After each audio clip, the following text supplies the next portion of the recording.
Tonight's top EU stories from the unit website include: France proposes taxing data transferred out of the EU. Ireland, EU and IMF hammer out details of bank health checks.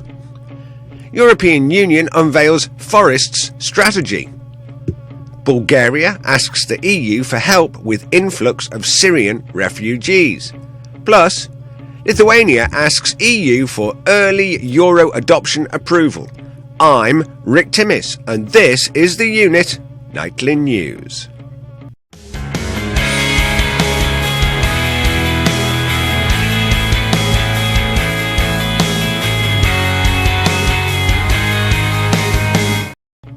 First, from our homepage, France has proposed the European Union study taxing companies for transferring personal data outside of the bloc, for example in call centres abroad. The proposal is part of a series France has made ahead of an EU summit next month that also includes a call to put in place new tax rules that would require non-European internet companies to pay taxes in Europe on profits earned there. Complex but legal tax structures have allowed companies like Amazon and Google to pay little profit tax in most European countries, although they generate hundreds of millions in profits in these markets. It's going to be interesting to see how the EU will make this stick, but let's assume for a moment that they do, then the end result will be an increase in prices for consumers, because the corporations have such global might that they dominate pricing in the market for their products and services.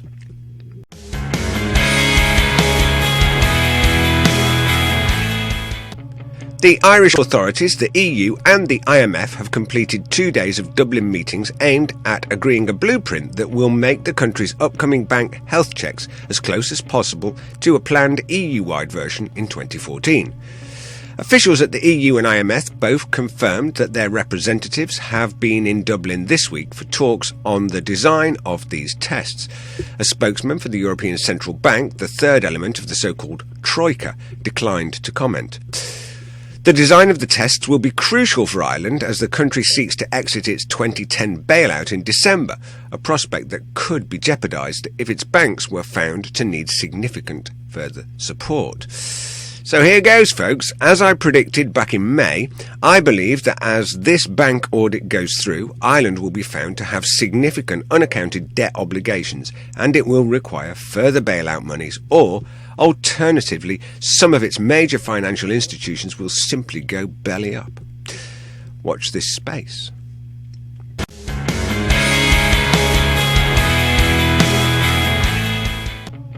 Protecting woodland and making the wood processing and paper industries more efficient are the main aims of a strategy on forests published today by European Commission.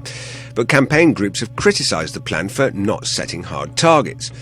The strategy, spearheaded by the European Commissioner for Agriculture and Rural Development, takes forest management out of the forests, addressing the way that forests generate goods and services. Really? Only a Euro bureau kleptocrat could get away with saying something so intolerably stupid. Take forest management out of the forest. This will end up being more of that environmental design, define and sterilise. These morons are mental. The forest is the forest. It's naturally, well, a forest. They haven't changed in 1,000 years. And there's just as much fun now as they were when Robin Hood was running around in them. Well, maybe not quite as much fun. But ultimately, this is more EU taking control over more aspects of our lives and regulating, litigating, directing everything. And let's face it, do you really think the squirrels give two hoots about what the directives say?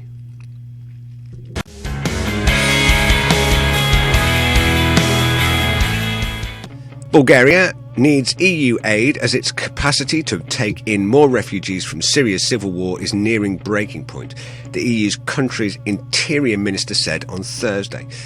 We are working to minimise the risks not only for Bulgaria, but for the European Union also, he told AFP in an interview, referring to the risks of the refugees slipping into other EU countries. Yet Bulgaria's capacities are limited and we are nearing the point when we will no longer be able to manage these risks, he said. It's impossible to think about this story without a sense of sorrow for what is happening to the people of Syria. However, immigration in the EU has become a political hot potato, and the situation is not easing. As austerity bites, it's easy for resentment to build up amongst the public, and even easier for politics to exploit those feelings. Here in the UK, we really need a straight answer from Chairman Cameron on what he intends to do about the open door of immigration from Bulgaria and Romania in January 2014. It would be easy for the Bulgarian authorities to enable the plight of Syria to be adding extra strain, and this is a thorny issue, and it's not going away anytime soon.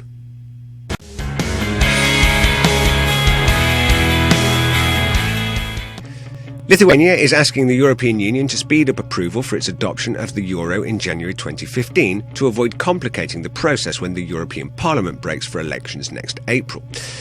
We've consulted EU commissioners on this and queried Eurostat, and now we're awaiting their response. Vice Minister of Finance Algimantas Rikmanis said by phone yesterday in Vilnius, the Lithuanian capital. Waiting for the new European Parliament to form would mean losing several months for work on practical preparations for introducing the euro. He also said, it's much more important to behave like we are behaving to create credibility for the markets and also the European institutions that will remain on track, and the economic development will not be disturbed by irresponsible actions, he said in an interview in London. We will try to keep all economic indicators within the Maastricht limits. Famous last words.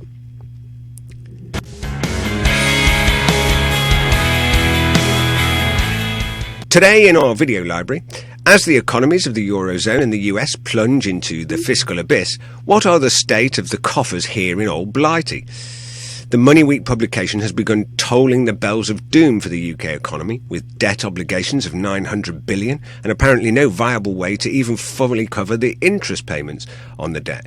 The good ship Great Britain is destined, according to Money Week, to become the sunken submarine Broke Britain. This video takes a look at the economic metrics published by the UK Office of National Statistics that read like the final tarot for Britain's Treasury. I'm Rick Timmis, reporting for the Unit Nightly News. I'll see you soon.